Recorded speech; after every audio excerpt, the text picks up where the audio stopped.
Welcome back, everyone, for another deep dive. This time, we're tackling something that might seem deceptively simple at first, but trust me, it goes way deeper than you might think. We're diving into the 5-second rule by Mel Robbins.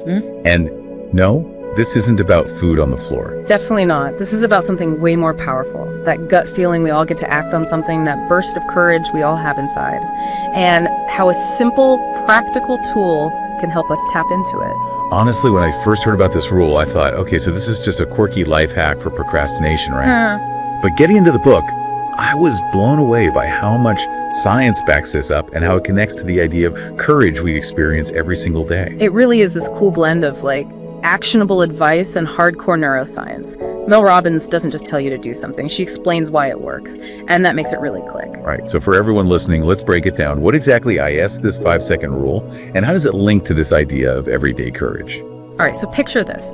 You're faced with a choice, big or small. Could be anything getting out of bed when that alarm screams at you, speaking up in a meeting where you've got a great idea. Been there. Right. In those moments, doubt and fear, they creep in and they try to keep you stuck. This rule, this 5-second rule, it's like hitting a reset button in your brain. You just count down 5, 4, 3, 2, 1, boom, you act. Okay, I gotta be honest, that sounds almost too easy, right? Is there actual science behind this, or is this like a mental magic trick? Oh, there's real science. When we hesitate, it's often our amygdala, the fear center of the brain, going into overdrive. That 5-second countdown, it's like shifting gears in your brain. It shifts control to your prefrontal cortex. That's the part all about logic and decision making. You're basically hitting the override button on fear and putting your rational mind in the driver's seat. So instead of fear hijacking our thoughts, we use this simple countdown to take back control. And that's where I'm starting to see that link to everyday courage. It's not about being fearless. It's about taking action, even when we feel that fear. Exactly. Mel Robbins has this analogy in the book that's perfect for this. Imagine two fish just swimming along, and one asks the other, "Hey, how's the water today?" And the other fish goes, "Wait, what's water?" It's like we're so used to courage, we don't even realize it's there. We think it's this big, dramatic thing. But it's really in those everyday choices, those 5-second moments where we choose action over hesitation. It's like that saying by Eleanor Roosevelt, do one thing every day that scares you. It's not about being totally fearless. It's about building up that courage muscle. One small act, one 5-second decision at a time. And the really cool part, every time we act with courage, every 5, 4, 3, 2, 1 push, we're not just getting things done, we're literally rewiring our brains.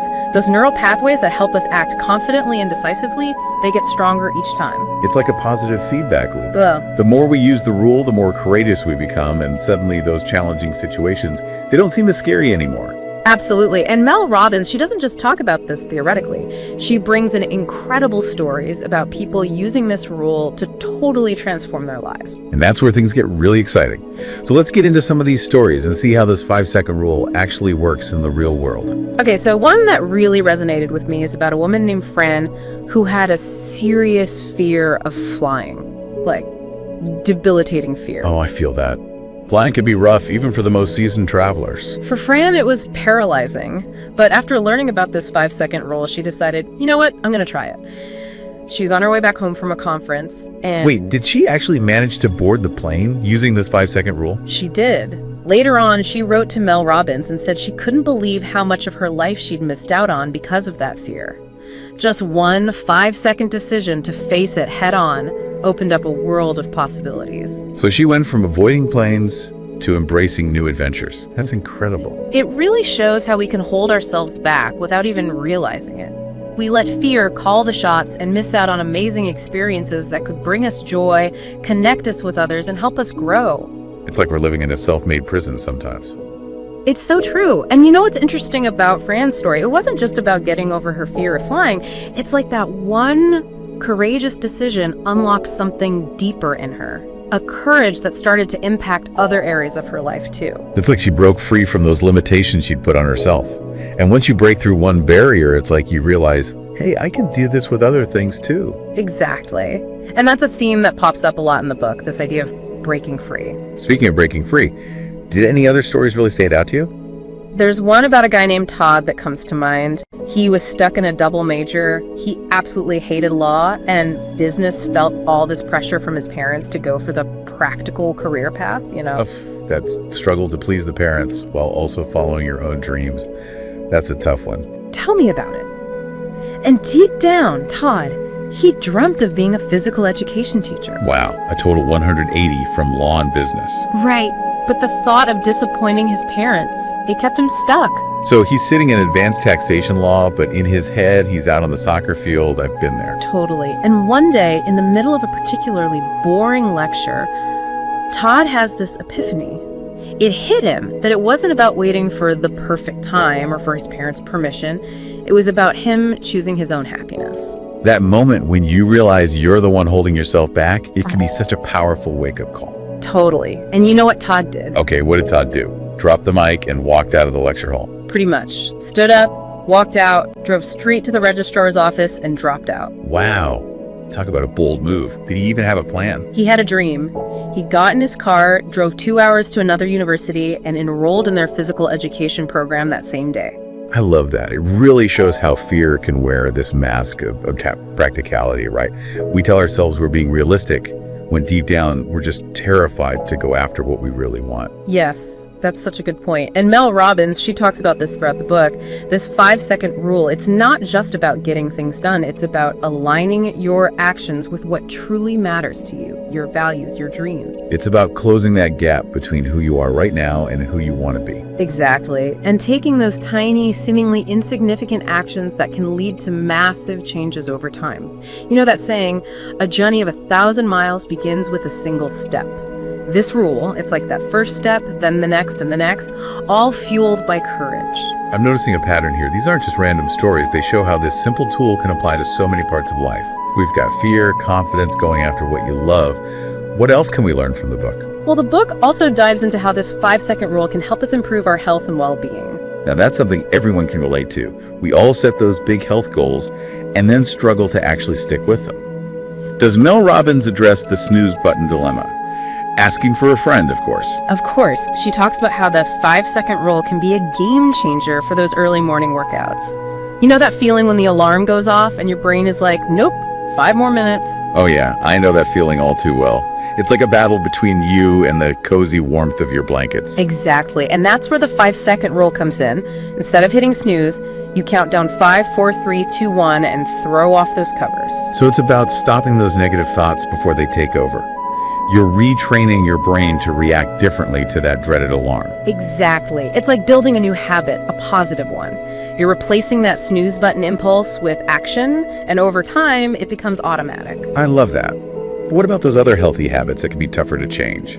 We all know we should eat healthier, but then that donut shows up and willpower goes out the window. Mel Robbins talks about that too. She suggests using the 5-second rule to make healthier food choices. It's about being present in that moment when you're deciding between the donut and, let's say, a fruit salad. So it's about mindfulness, right? Being more aware of those daily choices that affect our health. Exactly. It's not about forcing yourself or feeling deprived. It's about making choices that match up with your health goals. I'm really liking this. It's not about some crazy overnight transformation. It's those small, consistent choices that add up. Giving yourself that 5-second push to make the healthy choice, even when it's the harder choice. Exactly. And get this, Mel Robbins tells this story about a guy named Charlie who used the same idea to lose a significant amount of weight. This guy, he was determined to get healthy, but had tried and failed so many times before. So I'm guessing this is where the 5-second rule comes in. Did he count down from 5 every time he had a craving? Well, he made a decision to go on a juice fast, and not just for a week or a month, for a whole year. A whole year of juicing. Wow, that takes some serious dedication. Right. Every morning, he'd wake up and tell himself, I'm juicing for 529 days. 529 days. That's incredible. I'm impressed he stuck with it. Me too.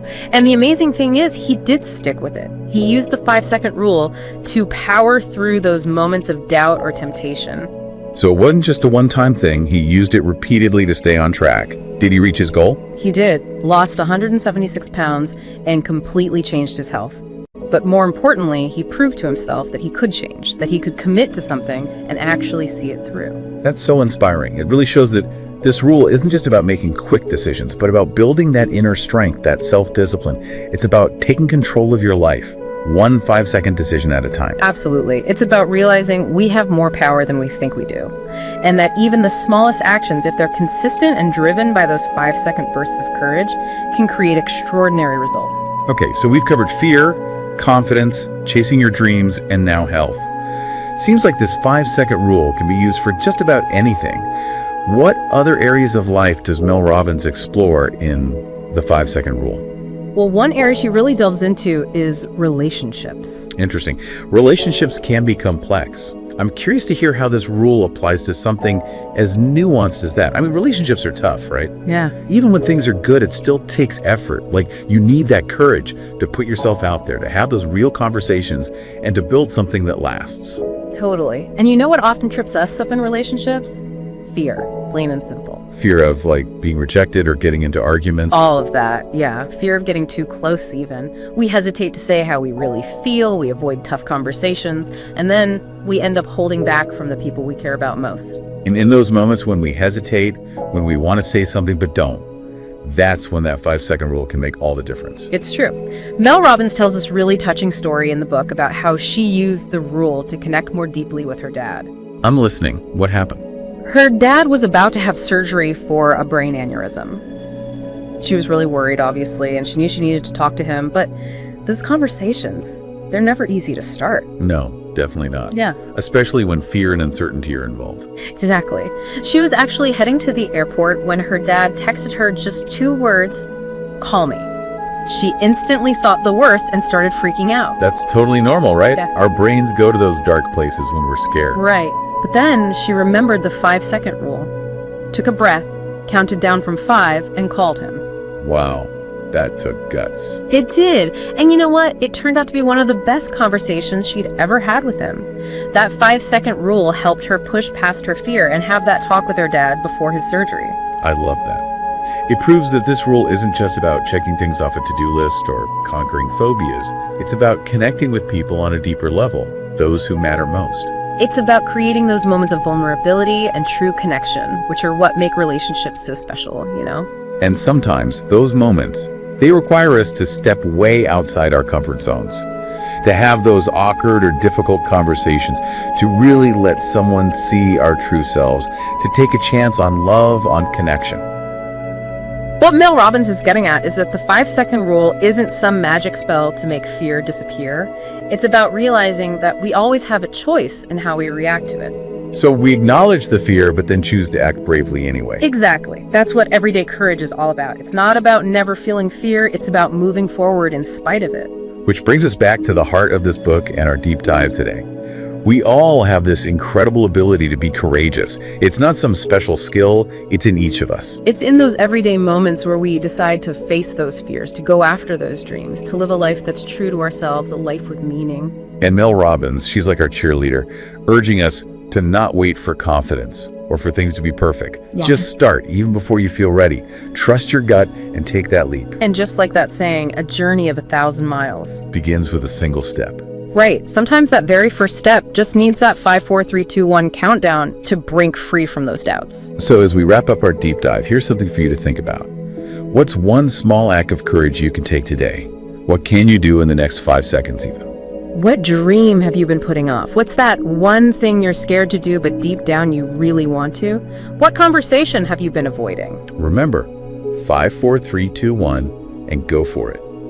This rule, it's not just about getting stuff done.